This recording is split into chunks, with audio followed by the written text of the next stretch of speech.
রুকনি ইয়ামানি থেকে হাজওয়ার আসাদ পর্যন্ত এই যে দেওয়ালটা আছে, এই কোণটা আছে, এই যে দিকটা আছে, আপনার ওই দিকে যখন আপনি ওই কোণে গিয়ে হাজির হলেন, ওই কোন কোণে না আপনি রুকনি ইয়ামানিতে গিয়ে যখন হাজির হলেন, আল্লাহ বলছেন গোলাম তুমি এত টাকা খরচ করে যখন এসেছো, তোমার এই জিনিসটা তোমাকে আমি দিতে চাই। সেটা কি না তুমি সফল হতে চাও, তোমার উদ্দেশ্য হলো আমি হজ করতে এসেছি, আমি যেন একজন সফল হাজী হতে চাই। আল্লাহ বলছেন তোমাকে আমি সফল হাজী বানাবো, তবে তুমি শুনে নাও একটা জিনিস আমার কাছ থেকে অন্তত পক্ষে নিয়ে যাও। ওটা কি না ওটা হলো সফলতার চাবি। আমার কাছ থেকে সফলতার চাবিটা নিয়ে যাও। যদি নিয়ে যেতে পারো তাহলে দুনিয়াতে সফল হয়ে যাবে, আখিরাতে জগতে সফল হয়ে যাবে। মানুষ দুটি জগতে বসবাস করছে, একটা জগতের নাম হলো দুনিয়া আর একটা জগতের নাম হলো আখিরাত। আখিরাত আর দুনিয়া, এই দুনিয়ার জগতে একটা মানুষ সফল হলে আখিরাতের জগৎ যদি সফল না হতে পারে, লোকটার এক টাকাও মূল্য নেই। আর ওই লোকটা যদি দুনিয়ার জগতে সফল হতে পারে, আখিরাতের জগতেও সফল হতে পারে। আল্লাহ বলছেন প্রকৃত এই লোকটাই হলো সফল। আল্লাহ বলছেন গোলাম যখন আমার ঘরে এসেছো, তুমি এত টাকা খরচ করে এসেছো, আর আসার পর আমাকে বলছো আল্লাহ তুমি আমাকে সফলতার চাবিটা দাও, তা আমি তোমাকে সফলতার চাবিটা দিচ্ছি।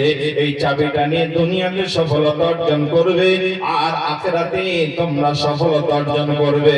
এটা কি না ওটা হলো আল্লাহ বলছেন রব্বানা আতিনা ফিদ দুনিয়া হাসানাতাও ওয়া ফিল আখিরাতি হাসানাতাও ওয়া কিনা আযাবান নার। আল্লাহ বলছেন গোলাম আমার কাছে চেয়ে নাও সফলতা। রব্বানা আতিনা, হে আল্লাহ তুমি আমাকে দুনিয়ার জগতে সফল করো। রব্বানা আতিনা ফিদ দুনিয়া হাসানা, আল্লাহ তুমি আমাকে দুনিয়ার জগৎটা সফলতা করে দাও, সফল দুনিয়াতে করে দাও। ওয়া ফিল আখিরাতি হাসানা, আর আখিরাতের জগৎটা তুমি আমাকে সফল করে দাও। আল্লাহ বলছেন গোলাম যখন তুমি রুকনি ইয়ামানিতে আসবে আর সঙ্গে সঙ্গে পড়তে শুরু করবে, এই সফলতার কথাটা তুমি আমার কাছে চেয়ে নেবে। রব্বানা আতিনা ফিদ দুনিয়া হাসানা ওয়া ফিল আখিরাতি হাসানাতাও ওয়া কিনা আযাবান নার। রুকনি ইয়ামানি থেকে শুরু করে হাজার আসওয়াদ পর্যন্ত, হাজার আসওয়াদ পর্যন্ত রুকনি ইয়ামানি আর হাজার আসওয়াদ, এই কোনটা এই দেওয়ালটা যখন মানুষ যাবে তখন এই দোয়াটা বারবার পড়বে রব্বানা আতিনা ফিদ দুনিয়া হাসানা ওয়া ফিল আখিরাতি হাসানাতাও ওয়া কিনা আযাবান নার। দুনিয়াতে একটা মানুষ গাড়ি পেলো, বাড়ি পেলো, ছেলে পেলো, মেয়ে পেলো, ছেলেরা ভালো ভালো জায়গায় তারা প্রতিষ্ঠিত ব্যবসাদার, প্রতিষ্ঠিত চাকরিজীবী হলো, দুনিয়ার মানুষ তাকে সম্মান করলো, ইজ্জত করলো, বাপ হিসাবে ছেলের কারণে ইজ্জত পেলো। এটা হলো দুনিয়ার সফলতা। আর আখিরাতের সফলতা কি? আল্লাহকে আমরা বলছি মাবুদ ওয়া ফিল আখিরাতি হাসানাতাও ওয়া কিনা আযাবান নার।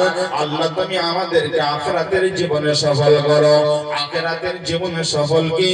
আখিরাতের জীবনে সফল হলো আল্লাহ রাব্বুল আলামিন অন্য আয়াতে বলছেন ফামান জুহজিহা আনিন নার ওয়া উদখিলাল জান্নাতা ফাকাদ ফাজ।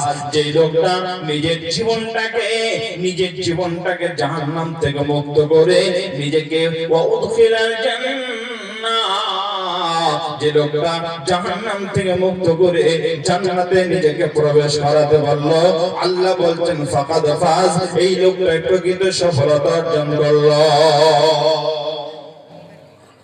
জি ভাই, আমার বাড়ি নদিয়া, আমি নদিয়ার মানুষ, খাপা পাগল মানুষ, আপনাদের কাছে এসেছি। আমার কথা আপনাদের কথা পার্থক্য হতে পারে, কোরআন হাদিস তো আর পার্থক্য কিছু হবে না। বুঝাতে পারছি না, এটা আমার ব্যর্থতা হতে পারে, স্বীকার করছি। এরপরে জিজ্ঞাসা করছি আমার কথা কি বুঝতে অসুবিধা হয়? বুঝতে পারছেন? চলবে না শেষ? শেষ করব? চলবে।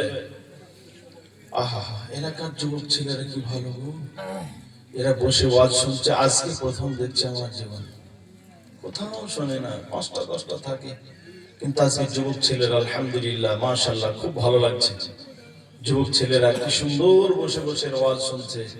সব জায়গায় দেখি জালসা চলছে আর সামনে মোবাইল নিয়ে খেলছে, গেম খেলা। এই জন্য আমি বাধ্য হয়ে জায়গায় জায়গায় কথা বলি।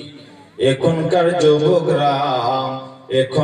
যুবকরা মাহফিলে বসে না, এখনকার যুবকরা মাহফিলে বসে না, এখনকার যুবকরা কোরআন হাদিস শোনে না, মোবাইল গেম তারা খেলে। একালের ছেলেরা মসজিদে যায় না, একালের ছেলেরা নামাজ রোজা করে না, মোবাইলে ফ্রি ফায়ার খেলে, মোবাইলে ফ্রি ফায়ার খেলে। একালের মেয়েরা কোরআন হাদিস পড়ে না, একালের মেয়েরা কোরআন হাদিস পড়ে না, মোবাইলে ভিডিও তারা দেখে। আগের সময় প্রেম করিলে বলতো লোকে পাইছো কি, এখন বলে সব করিয়া বাবু তুমি খাইছো কি। লজ্জা শরম নাই আইলাম কোন জামানায়, লজ্জা শরম নাই আইলাম কোন জামানায়। ভবিষ্যতে কি অন্ধকার, ভবিষ্যতে কি অন্ধকার।